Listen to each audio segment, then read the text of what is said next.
This is a Wave breaking news alert. We've been following this breaking news all morning long. Jeffersonville firefighters going through wreckage after a house exploded around midnight in Jeffersonville on Washington Way. 5 people were taken to the hospital, and first responders are telling people to avoid that area. Wave News reporter Marissa Burke is live at that active scene right now. And Marissa, what are you seeing there?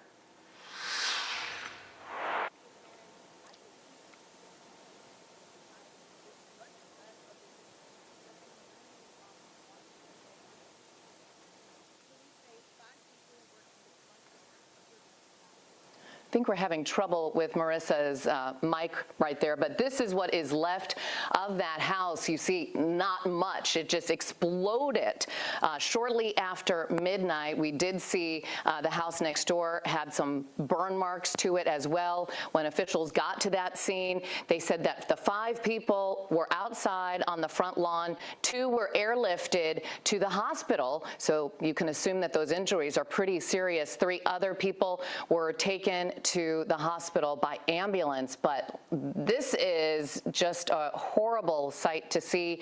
Now that the sun has come up, we can get a closer look at that damage. Yeah, and we will continue to stay on top of that story throughout the day, too. And what is really bizarre is this is not the first time a house has exploded in this part of Jeffersonville. In 2019, 1 person died and 2 others were injured after a home exploded on Assembly Road. That's just 1 street over from Washington Way. And William Phillips was killed by that explosion. Investigators say that explosion was caused by natural gas, and this is what was left of that house looked like. And on to a breaking news update this morning. Louisville Fire says no one was hurt after a fire at a Clifton neighborhood apartment complex. This happened on Ledgeview Park Drive this morning. That's close to Payne Street. Louisville Fire has not said what caused that fire, but once we learn more, we will continue to update you on wave3.com. Very busy morning with breaking news, and certainly our hearts go out to everyone involved. Yes, absolutely. And then we have more buses on the road, too, because Greater Clark County goes back to school today. Yesterday was New Albany, Floyd. Tawana. Yeah, and for today, some areas of Indiana starting off with some scattered storms, others seeing a little bit of that patchy fog, so we'll have to monitor that pretty closely as we head throughout the rest of the day. Right now, in terms of what most of us are dealing with, you just have the upper level clouds, some sunshine beaming through. But for those of you in Lawrence County, this is where we're watching some pretty heavy rainfall as this batch of thunderstorms marches off towards the east. Here's the good news, is that it's gradually falling apart, but giving you the heads up for those of you in Jackson County, Indiana, and Jennings County as well. You can see some of those scattered storms moving through your area as we head over the next hour to hour and a half. Now, in terms of what the rest of us are seeing, some of us dealing with a little bit of that patchy fog anywhere from portions of Clark County all the way down into Hart and Adair counties. So we'll keep an eye on that. But thankfully, now that that sun is up, we're going to watch that fog gradually mixing out. Your temperatures are sitting in the 70s across the board. We'll end up in the upper 80s and low 90s for later on this afternoon. That heat index will be near 100 degrees before you see that cool down. Yeah, that's going to come along with those showers and thunderstorms showing up for later on this afternoon. These can produce some very heavy rainfall and also some gusty winds, so we'll monitor that for the second half of the day. Once today's cold front moves out, it's all about the cooler temperatures for the end of the work week and into the weekend. In fact, for your Friday and Saturday, we're talking lower humidity and highs only in the low 80s. But this does not last very long. I'll let you know when we'll see some warmer weather and more rain on the way in just a bit. All right. Thank you, Tawana. This morning, it's the first day of school for Greater Clark County schools. Exciting day for them. They serve more than 10,000 students, and this year the district is opening 2 new elementary schools, Charlestown Elementary School and Pike Elementary School. Pike Elementary will have about 900 students, and Charlestown Elementary combined students from Jonathan Jennings and Pleasant Ridge Elementary Schools. They have room for about 1,200 students. We spoke to Superintendent Mark Loeffner, and we talked to him about the decision earlier this month to approve raises to bus drivers across the district. The starting pay now for bus drivers will go from just over $21 an hour to over $23 an hour this school year. The superintendent says the hard work they do deserves to be recognized. And our bus drivers are the first individuals that meet our students every morning. And so we value what they do. We value continuity and consistency with our staff. We don't want to lose staff. So we want to make sure that we provide them salary and benefits that will keep them in Greater Clark. We're one of the few school districts in the area where we haven't had to cancel routes and things of that nature for the last 3 or 4 years. Here's a look at some of those start times across Greater Clark County schools. Jeffersonville High School gets going pretty soon, 7:45. Parkview Middle starts at 8. Charlestown High at 8:15. And then Pike Elementary starts at 9 o'clock this morning. We have all the start times for different schools on wave3.com. And for a quick refresher on some of those districts welcoming students back, Crawford County Community Schools will return on Friday. We're also starting to look ahead to next week. Crothersville Community School starts on Monday. Several districts return on Tuesday, including Bardstown City and Clarksville Community Schools. Then JCPS starts on Thursday of next week. We have a full list of those first days over on wave3.com. So we're going to have all those kids out again waiting for those buses, and this is why police want to remind drivers to be careful. And that includes being extra careful around school zones. AAA of Kentucky joined JCPS and LMPD to talk about how important cautious driving is as students go back to class. AAA says they've been seeing a rise in what they call distracted walking, and they say parents should talk to their children about putting their phones and other distractions down while walking in and out of school. There can be devastating consequences if pedestrians or drivers are not watching their surroundings. Officials say they often see people ignoring bus stop signs, speed limits, and just generally not paying attention. I see it all. I see women doing makeup. I see people eating. I see people reading books. First week of school is going to be hectic for everybody, so control your anger because everybody is suffering together. If a car flies by your stop sign or on that side of the door, kids are getting off and they can just, unfortunately, injure a kid seriously. JCPS school buses are equipped with cameras, so you can be prosecuted if you're caught passing them when you're not supposed to. New this morning, one man's in the hospital after police say he was shot in the back near Elliott Park. LMPD says it happened just after midnight on Magazine Street. Police found the victim about a block away on 28th Street, close to Elliott Park. Police say the man is expected to survive. They have not made any arrests. One person's in the hospital after being hurt in a boating accident on Taylorsville Lake. Taylorsville Spencer County Fire Protection District shared these pictures of it. You can see a small fishing boat somehow ran aground onto the rocky shore. The district says EMS workers drove one person to get medical treatment.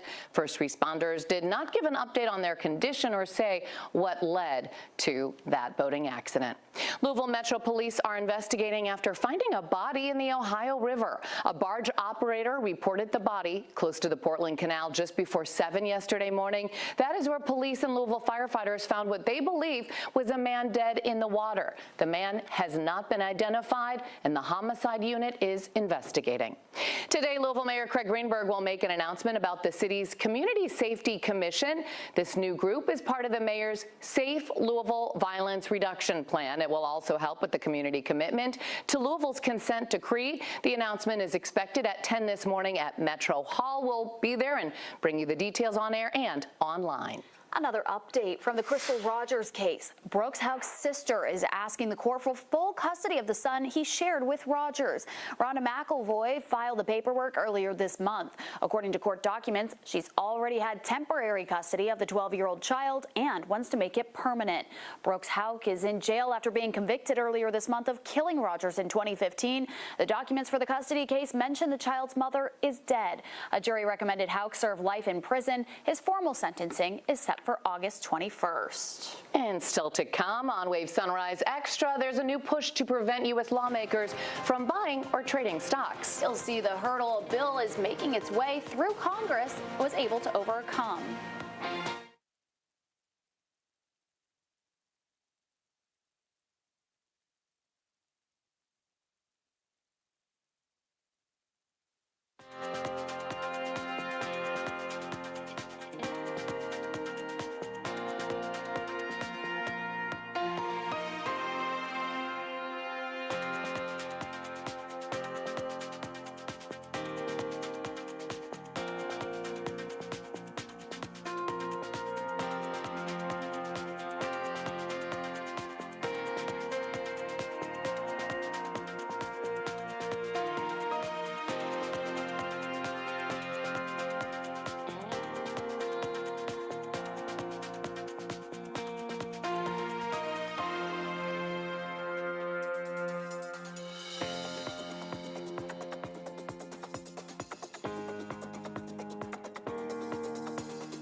FEMA has denied an additional round of assistance for Kentucky families affected by tornadoes in May. Governor Andy Beshear requested individual assistance for Christian and Todd counties and public assistance for Leslie County.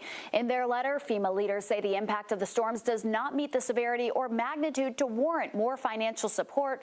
The governor plans to appeal that decision. Taking a look at our weather right now. Still hot today. Yes, but not as hot.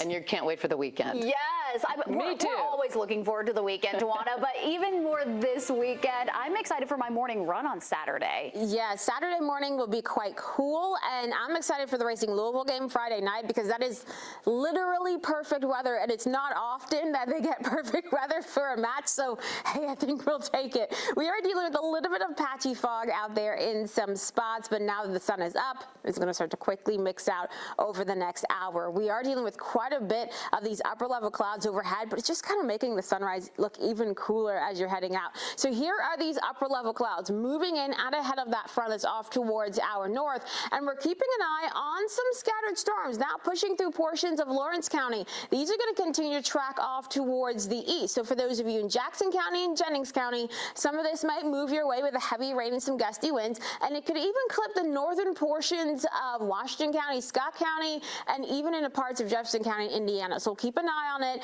and how much it can hold together as it marches to the east. But it comes along with this cold front right here that's going to be moving our way and moving through our area throughout the day. So as we continue towards more of that 8, 9 o'clock hour, we'll watch for a couple more of those scattered storms for our northernmost counties. The rest of us just seeing the upper level clouds overhead with that sunshine beaming down on us. Now all of that sun will take us into the upper 80s and low 90s for your afternoon highs. And once we get further into the afternoon, we can even see the heat index near 100 degrees. That will be before more of those scattered storms pop. And some of these will start to fire after about 1, 2 o'clock this afternoon. We'll keep some of these going all the way into the evening hours. We finally fully dry out as we approach midnight tonight. So that means some of you will see more of that rainfall moving your way. Others will not see a drop of rain. For those of you that do get some of that rainfall, you can see anywhere from 1/10 of an inch of rain to an inch plus. It will just depend on how robust some of these storms are later on today and where they track as the afternoon and evening move along. So just keep an eye on the Wave Weather app. Behind this system, we're going to cool down into the 60s for your lows. For those of you in southern Indiana, you'll even see some low 60s and even a couple of upper 50s in some of our valleys. Once we get into tomorrow afternoon, it's all about the sunshine. We'll see those low 80s for highs and some lower humidity coming our way behind the front. So that means, once again, the Friday evening, for those of you heading to the Racing Louisville match, you're going to be seeing temperatures falling through the 70s as we keep the wind light. We'll watch the sun going down. It's going to be an absolutely gorgeous evening for Racing Louisville win. And then we head into your Saturday and Sunday. We'll notice gradual warm up through that time frame. And for Sunday, we'll also see the humidity going up. For the beginning of next week, some scattered showers and thunderstorms coming our way. And these are going to be those typical afternoon and evening storms that we see in the summer. Then towards the end of next week, here comes another front, and this is going to try to bring us some more of those showers and thunderstorms. The question is, will that front move through Thursday or Friday? As of right now, going to keep that rain chance into Friday, but don't be surprised if you see that rain chance shifting at the end of your 10-day. Thank you. A new bill that would ban lawmaker stock trading is making progress in Washington. Republican Senator Josh Hawley voted with Democrats to advance the bill out of committee yesterday. If the bill were to become law, it would immediately prohibit elected officials, including the president, from buying stocks and would ban them from selling stocks. It's not clear when the full Senate will vote on the measure. Investors seem excited for Meta's new project to create an AI super intelligence program. The company's stock jumped nearly 10% Wednesday after the social media giant announced the plans. CEO Mark Zuckerberg says he wants everyone to have access to their own personal AI super intelligence, making people more productive. The company's stock has risen 16% since the start of this year. Investigators are trying to figure out what caused a deadly small plane crash just south of Indianapolis. The plane came down into a ditch shortly after takeoff from the South Greenwood Airport yesterday morning. The pilot, who was the only person on board, died. The plane landed near several vehicles, but nobody on the ground was hurt. Both the FAA and NTSB are sending investigators to find the cause for that crash. A new round of tariffs on copper products is scheduled to go into effect tomorrow. President Donald Trump says a 50% tariff will hit semi-finished copper products like pipes, wires, and sheets starting on August 1st. Some exceptions will apply for items already covered by auto tariffs. President Trump said the move will boost the American copper industry. Critics warn the new tariffs could drive up prices for electronics, machinery, and cars. The U.S. imported $17 billion worth of copper last year. And today, Dairy Queen and Norton Children's are teaming up. Dairy Queen is hosting their Miracle Treat Day. At least $1 or more on all Blizzards purchased at participating locations today will be given to Norton Children's. Their goal is to raise more than $50,000. Great excuse to grab a Blizzard. We'll be right back with more Wave Sunrise Extra right after this.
A new round of construction will take over parts of Hospital Curve in downtown Louisville tomorrow, starting at 8 Friday night. Kentucky Transportation Cabinet leaders say the center and right lanes of I-65 North around Hospital Curve will be closed. Additionally, the northbound off-ramp to Brook Street at exit 136A will also be closed. They'll reopen Monday morning at 5. It's all part of adding joint replacements along I-65. State leaders say they will need one more weekend to keep the lanes closed so they can finish things up. They will share an update on when that's happening at a later time. Keep an eye out across Louisville because you might see some classic cars cruising down the street. Yeah, today is the start of Street Rod Nationals. More than 10,000 vintage cars will be taking over the Kentucky Expo Center. The total value of all the cars attending the show estimated to be more than $250 million. Event organizers say the show brings in more than $7 million in estimated economic impact to Louisville. Tickets are $20 for adults and $6 for children. The show runs through Sunday at the Expo Center. And people who live near and frequent Auburndale Park can come to a Friday night meeting and discuss a vision for the park's future. Council members Betsy Rui and Khalil Batchan are teaming up to host Reimagine Auburndale Park. That's from 5 to 8 p.m. Right now, the park at Southside Drive and Palatka Road has a picnic shelter, playground, and tennis court, but there are plans for renovations. Friday's event will have food trucks, live music, and family door prizes. A new buyer wants to take over the NIA Center in West Louisville. This coalition says it wants to keep the building in the community's hands. The West Louisville Dream Team gave Target's letter of intent to buy the building for the same price Goodwill originally offered. That's $2.1 million. Goodwill planned to turn the facility into affordable housing, but failed to secure tax dollars from the West End TIF board. Now, the Dream Team hopes they can raise enough money so current tenants can stay and make needed repairs. Investors that we've been talking with, we've approached them all with million-dollar investments, and those, I think they're pretty close. We need to put all our efforts together to make sure that we do everything we can to obtain this building. The coalition plans to bring in new tenants to fill the empty spaces with the goal of reaching 90% capacity in the next few years. They also say they want to raise $1 million more to help pay for deferred maintenance. TARC's board will review the proposal later next month. Today, animals will be moving into a brand new shelter in Bullitt County. County leaders opened the new shelter yesterday. That's located on South Preston Highway at Belmar Drive. The two-story shelter has up-to-date kennels, an isolation room for sick or injured animals, and a space where animal control officers can drive right inside without having to battle the weather. The most exciting thing that we've done in years. We have not had a new building that the county has completely owned and operated in over 20 years. We had a lot of lease agreements, but we completely own this property. It's 100% debt-free, and that's the way we're going to keep it. The new animal shelter also has a partnership with Hardin County, and they'll be providing a full-time veterinarian. Great opportunity for those animals there. Yes. They've made so many great improvements. They really have, yeah. Okay, we're going to take a quick break. We'll be back with an update on the house that exploded in Jeffersonville. Also, an update on the weather, too. What a pretty shot that is, huh? Absolutely beautiful. Great start to our day there with the weather.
This Wave News Update is sponsored by Oxmoor Auto Group.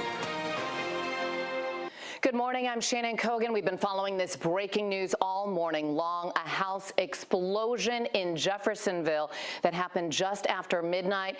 This is a live look at the scene right now. It's Washington Way. Sorry, we're trying to get you that live look right now. Okay, let's go to Wave News reporter Marissa Burke with more.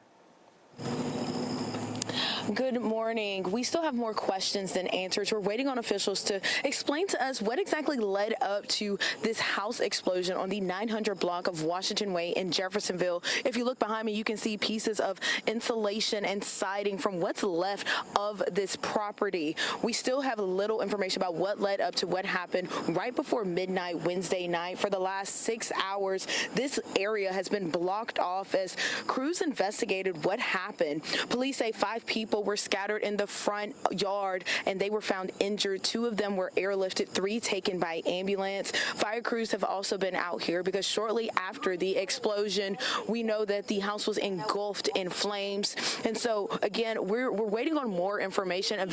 Fire department, they left shortly before 6. So we were waiting for more information about what caused this fire, but we'll continue to keep you updated, but there's no threat to the public. Tawana. Thanks, Marissa. What we're seeing right now across our region, mostly quiet conditions, but we're also talking about some of these scattered storms anywhere from near Bedford, now moving towards the Medora and Seymour area. These will continue to clip our northern counties over the next hour to hour and a half. Now, once we get into the afternoon, we do see a better chance for these scattered showers and thunderstorms, heavy rain, gusty winds possible. And ahead of that, we'll see a mix of sun and clouds and highs near 90 degrees. And we'll have to keep an eye on those scattered storms for later on this afternoon and evening.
And thanks for staying with us here on Wave Sunrise Extra. I'm Olivia Russell. So much to get through in the next 25 minutes, including that full interview I did with the Greater Clark County School Superintendent. It is their first day of school today, so we talked about a whole list of things, including the new elementary schools that are opening up this year, and today, actually this morning, plus the bus driver pay raises and some other things that he's looking forward to this school year. So much to get through. You'll hear that entire interview coming up soon. But first, we do want to get through this breaking news alert that we had had this morning. We had a house explosion that happened in Jeffersonville. This happened on Washington Way just before midnight. That's where this video is coming from. Police say they found 5 people injured in the front yard of the home. 2 of those victims were flown to the hospital. Typically, that means their injuries are more severe. The 3 other people were taken to the hospital in an ambulance. We're still waiting to learn more about their conditions. But first responders have been on the scene all morning. People are being asked to avoid the area. Still no word yet on exactly what caused that explosion, but we will, of course, keep you updated as we learn more throughout the day. Well, this week marks 2 years since an 18-year-old boy in Louisville took his life using what's called a ghost gun that he bought online. Henry Willis's mother is now suing the company that sold him that firearm. Wave News reporter Logan Perrone breaks down the claims she makes in the lawsuit. Henry Willis was a son, a grandson, and a brother. He was an artist, an avid gamer, and described as a gentle spirit. All of that was lost too soon. Kids and other people that should not have firearms are obtaining these, putting them together, and using them. The 18-year-old took his own life in 2023 using a ghost gun he bought online from a website called Husky Armory. His mother is now suing the company since legally they could not sell Henry a gun. He was not old enough and would not have passed a background check after being diagnosed with schizophrenia and PTSD. Attorney Tad Thomas says Henry's mother thought all her son needed was time. He would have headed in the right direction had she had that time. Unfortunately, Husky took that time away from her by selling Henry this firearm. More and more organizations like 7 counties are seeing an increasing demand for youth mental health services as well as attempted suicides in children. Because of social media and access to the internet and to things like that, they're getting that knowledge sooner.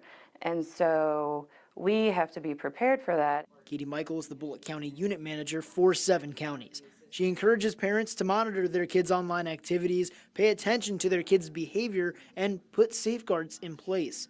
While backdoor access to firearms will always exist, Michael says parents can get in front of the issue by creating a safe space for kids to go when in need of help. I can't emphasize that enough, having just an open line of communication where your kid can trust you or a kid can trust you. Thomas says a tougher stance on similar companies can help solve the problem and ultimately save lives. Really is going to be on government to hopefully prevent these sales from other companies.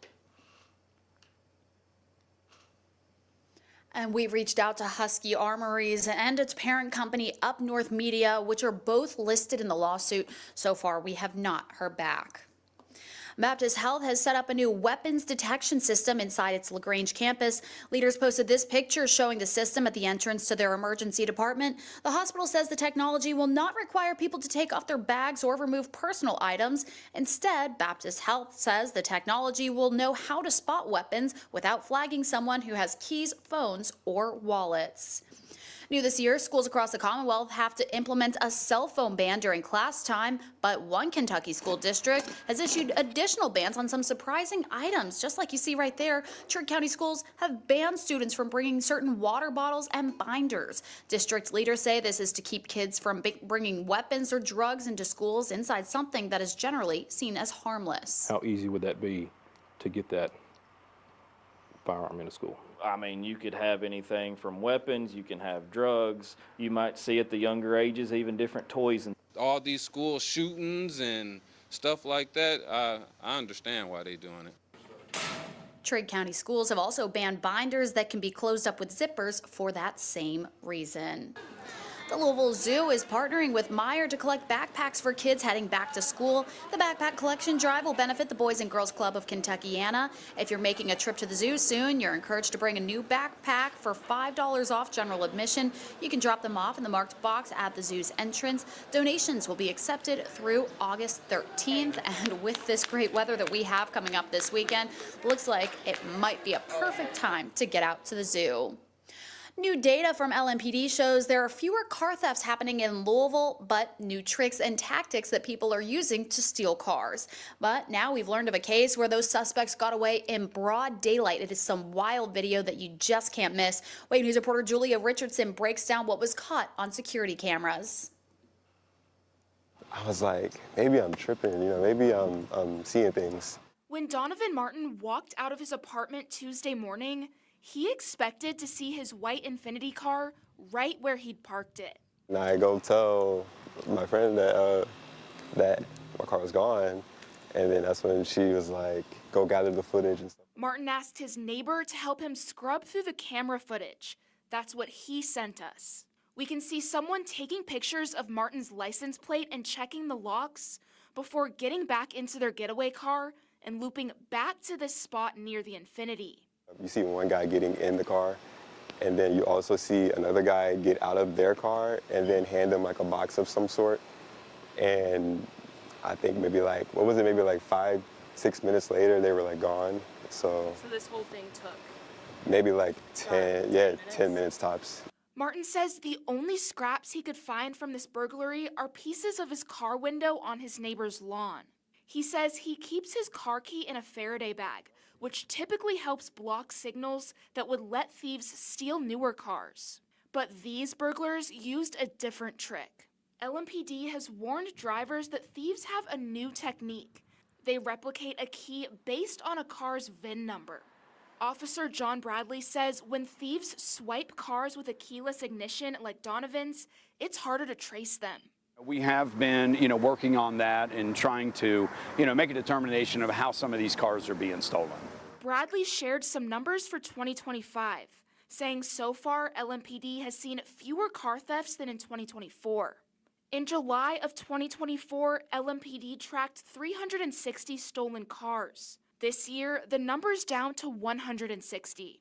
But Bradley says people can still take precautions. Reporting suspicious activity, calling your car manufacturer for protection strategies, and locking your doors. Martin says the thieves also stole his wallet and camera gear.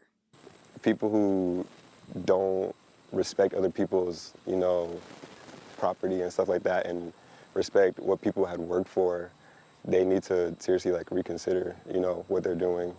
I think for me going forward, when I get a new car or I get this car back, I think that I'm definitely going to be taking a lot more precautionary measures. That was Julia Richardson reporting. This was actually the second time in the span of just 3 days that a car was stolen from the Willow Green apartment complex. That's where Donovan lives. So if you know anything about the car theft or can locate that white Infiniti Q60, or if you know anything about any other cars stolen in the Louisville area, you should contact LMPD. We're going to take a quick break. We'll be right back with that interview of the superintendent of Greater Clark County Schools.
Thanks for joining us here on Wave Sunrise Extra, first day of school for Greater Clark County Schools. So joined now by Superintendent Mark Loeffner here. And happy first day of school. What's it like to be back? Oh, it's exciting just to see the activity of students coming in, staff coming in. So we're really excited to get back. And we had a great year last year. We expect to have an even better year this year. So one of the big things coming out of your school district right now, we have two brand new elementary schools, Pike Elementary and Charlestown Elementary. Tell us about some of the highlights and what those buildings include. Well, both buildings are sort of sister schools. One's in Charlestown, one's in Jeffersonville. One is a 6-section elementary school. The other one's a 7-section elementary school. So Pike will hold about 900 students, and Charlestown Elementary will hold about 1,100 students. They have everything, modern that you can imagine a school has in terms of STEM labs, the music room space, the art room space, just the collaborative spaces that we have in the various wings. And the neat thing about both buildings is that while they're big schools, they're still the school within a school concept. Each grade level has their own wing or area, and they're all separated. So it doesn't feel like a big school when you're inside the school. So, of course, we did have a lot of rain that came down last week. Charlestown Elementary had some issues with the roof drain. I know it was a lot of rain for that building to take on. Can you talk about some of the fixes you all made to make sure it's good to go for the first day of school? Yeah, essentially, we had a roof drain that couldn't handle that amount of water. It was about 6.5 inches of rain in a matter of 2 hours, and it couldn't handle it. So our contractors and our engineers are correcting the problem at no cost to the district, and so even the rain we've received after that event, we haven't had a problem. So, but still, we're gonna do some corrections there to make sure it doesn't happen again in the future if we ever get another rain like that. So, and everything's been dried out. There's a little drywall that need to be replaced. We feel good about what our contractors are doing and the engineers are doing. So, we believe it'll be taken care of for well into the future. Oh, good. Yeah, because I'm sure we're going to get plenty of rain. That just seems to be the theme in our area. But kind of switching gears now, just approved bus drivers getting a raise $2 an hour. That brings their starting pay to about $23 an hour. Can you talk about why it was such a priority to make sure those bus drivers are paid and the crucial role that they play in your district? Well, we value all of our employees. I mean, we've actually raised teacher pay from $40,000 to $50,000 in the last six years. And our bus drivers are the first individuals that meet our students every morning. And so we value what they do. We value continuity and consistency with our staff. We don't want to lose staff. So we want to make sure that we provide them salary and benefits that will keep them in Greater Clark and keeping them doing such a great job that they've done over the last several years. We're one of the few school districts in the area where we haven't had to cancel routes and things of that nature for the last 3 or 4 years. And so that's impressive because a lot of districts have had to do that around the area. And that goes back to the hard work that our transportation director, Daniel Borders, has put in, and all of our bus drivers, the work they put in. Absolutely. Okay, so you also, not just focusing on the new schools that you are opening up this year, but you have some new exciting projects you're working on right now too. Tell us about those new schools. Well, Parkwood Elementary will be a new elementary. It will open next summer. So we're very excited about that. It's on schedule. It's looking great over there, but we just broke ground on a new middle school. It's going to be called River Ridge Middle School. Used to be the old Twilight Golf property. So that's the plan is to open that building in the summer of 27. And then also we will break ground sometime in September on a new elementary on Salem Noble Road because of the growth out there in between Jeffersonville and Charlestown and all the homes that are being built, in the Charlestown area. We felt like we needed a new elementary out there just to relieve some of the pressure actually from Charlestown Elementary and Pike. And so we're really excited about those projects because, that will take care of the growth out in that area for a while for the district. And it'll be one of the last big projects that we have to do. That's got to be exciting. I'm sure a challenge in some ways, but awesome to see the growth. What's it like to be growing along with the community? Well, it's exciting, but it also has its challenges. You know, when you need extra classroom space, obviously, you know, you have to go to the taxpayers and ask for that to happen and to build. And some people are on board with that, some aren't, you know, and we've tried to be very respectful of our taxpayers. We haven't raised the tax rate, you know, with our projects that we're currently doing.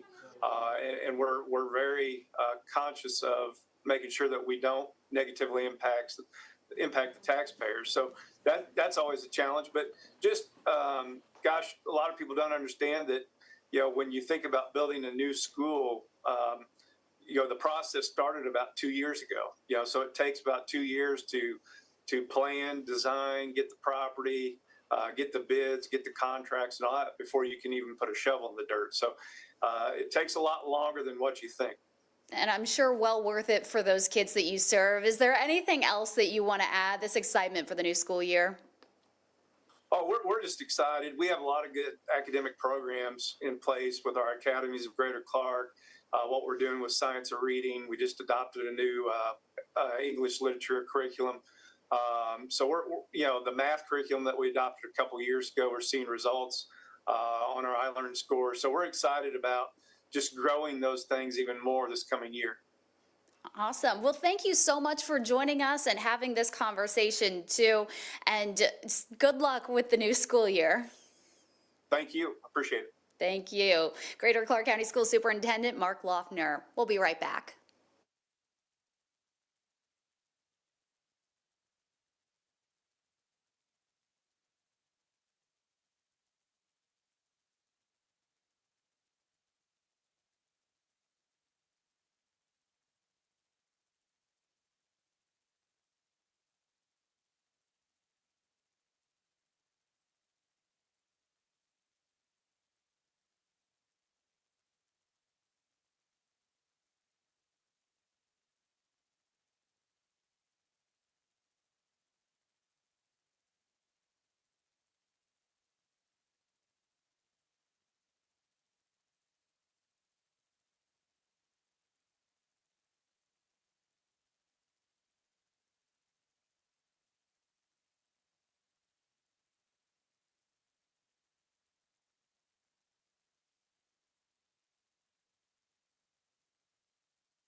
Good news for those of us who have been suffering through this intense heat wave.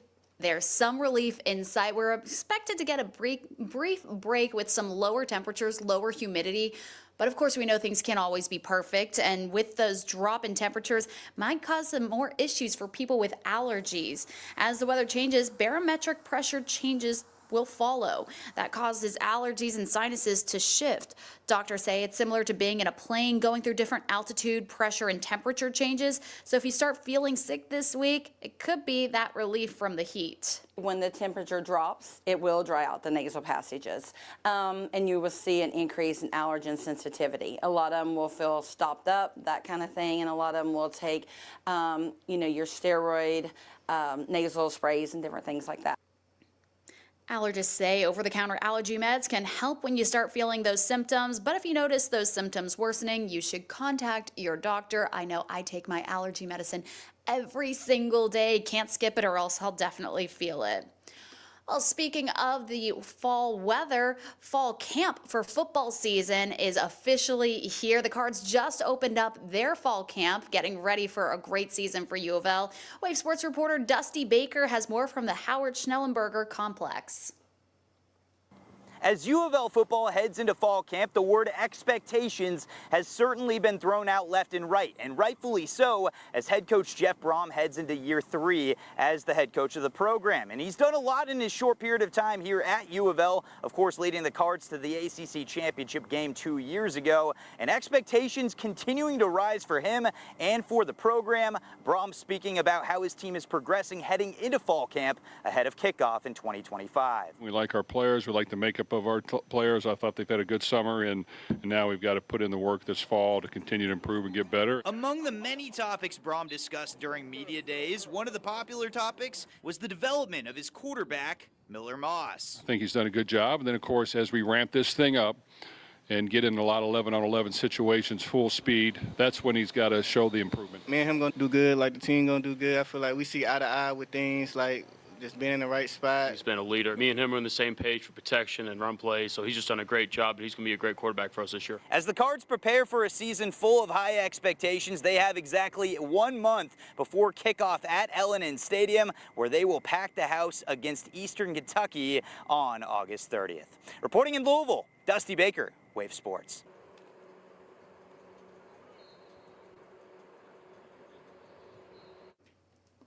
Looking forward to seeing what the Cards do out there on the field this fall. Certainly going to be a great season for them. We are crossing our fingers. Well, a new exhibit is racing into the Kentucky Derby Museum, and it's all about Derby fashion. You can see some of the unique looks right there. Starting today, you can travel back in time to see different accessories of horse racing history. The new Derby fashion exhibit opens at the Derby Museum at 10:30 this morning. It highlights more than 150 years of Derby fashion, including the hats, dresses, suits, and more. And here's something special. The first 50 guests to the exhibit's ribbon cutting will get a free gift. So it's such a cool dive into Derby history. And who doesn't love the Derby fashion? I mean, it is just so iconic. You'll have to check it out. Well, that's all the time we have here for Wave Sunrise Extra. Thanks so much for joining us this morning. I hope you have a great Thursday.